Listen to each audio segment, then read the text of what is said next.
Good evening and a warm welcome to New Money. I'm Bryan Herschel. This evening we are focusing on the healthcare industry. As we step into 2026, most medical scheme benefit changes are now in effect and the real test begins. Do your benefits still match your life stage, your healthcare needs and your budget?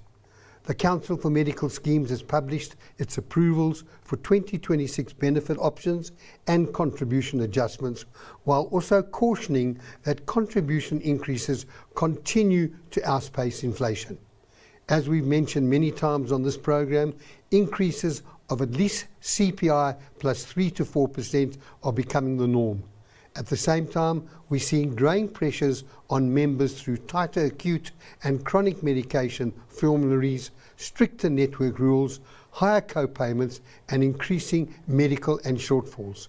This is precisely where gap cover and primary healthcare programs can either protect you or let you down if they are not properly understood.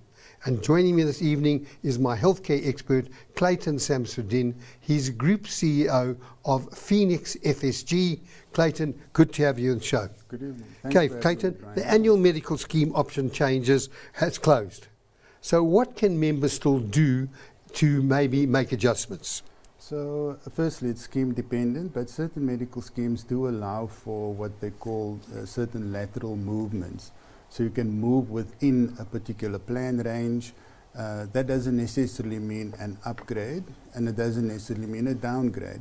But there are certain changes that members can make, and so it would be good for those that have missed the deadline. So we're not referring to an upgrade here, but those that have missed the deadline and perhaps there's been a health event early in 2026, it would be a good idea to inquire from their broker if they are able to change the medical scheme option.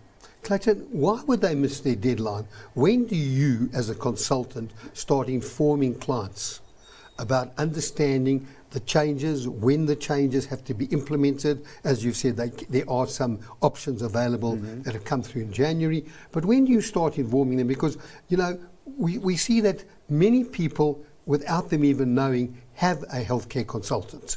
Correct. But they've never heard from a healthcare consultant over the years. Maybe some of those healthcare consultants are not even operating any longer. So when should members, and let's get members understanding now, when should members be talking to either their financial advisor, their medical aid broker, and I specifically like to refer to medical aid broker as compared to financial advisor, because there's certain things that are very unique to this industry.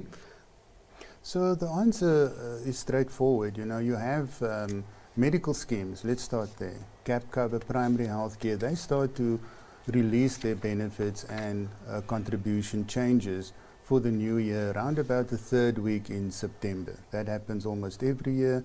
And then you have between October and November to be informed, to understand what your options are. And I would say the safest bet is, to close off by the 30th of November.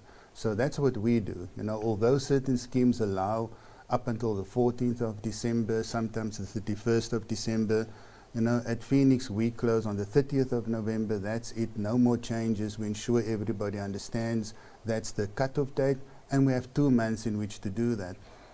It does become sometimes a bit difficult, particularly if schemes launch late.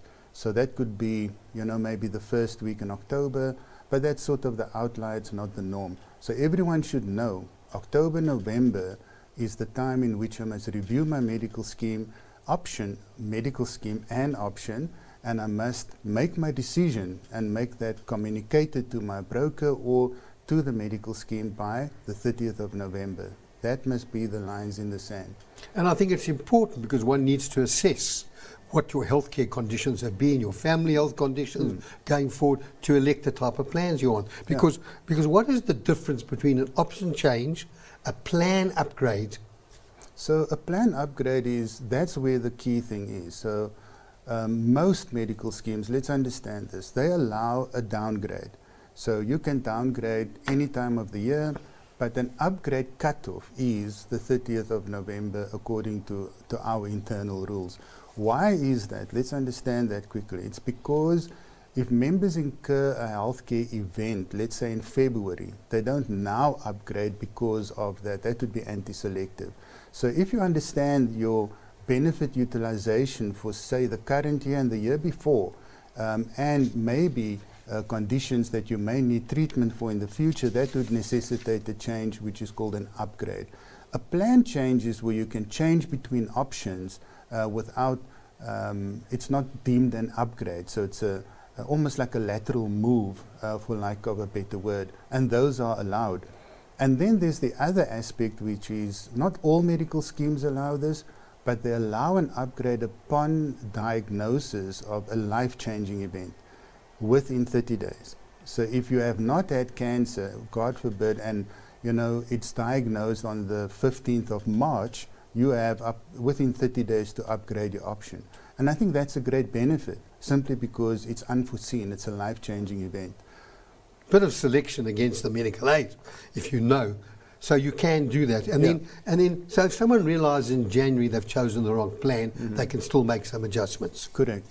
Okay, and what should members understand changes to chronic medication events? Yeah, so at the end of the year, I would say most medical schemes go through a process where they review which chronic medication is approved for which option, and that is called a medicine formulary. So formulary will say, if you're on the lowest, let's say, option, a core plan, you won't have access to expensive chronic medication like someone that's on a comprehensive option. So that gets reviewed and changed, as well as the allowed dosages per, let's say, chronic, approved chronic medication. So every year, it is prudent that members understand, those that are registered on chronic, is my chronic still registered as a formulary medicine? If not, I'd need to engage my doctor or my specialist to see if I can change to what is available.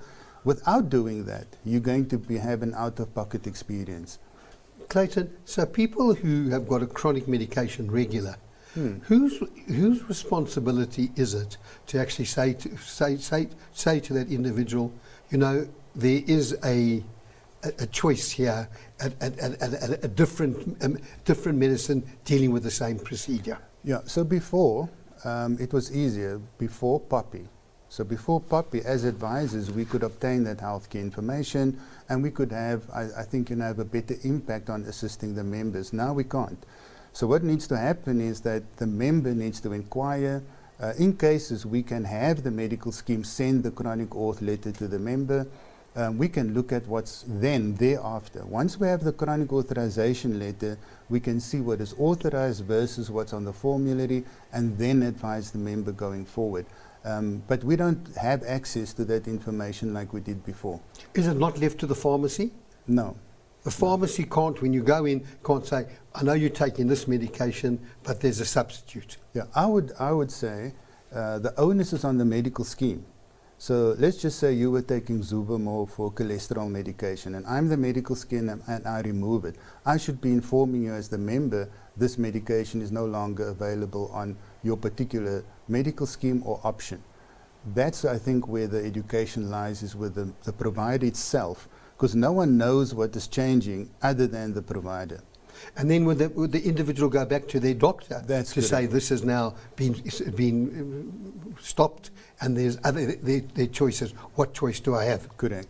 And then let's talk about network doctors. Now this is a difficult one. For people who are healthy, they can contact the medical aid and find out who are the network doctors, and everyone thinks that because you're a network doctor, you're an inferior practitioner, which is not true. No. I mean, my wife and I have got doctors. They're all network doctors, capable, well-respected doctors. Yep. So how's this network changing?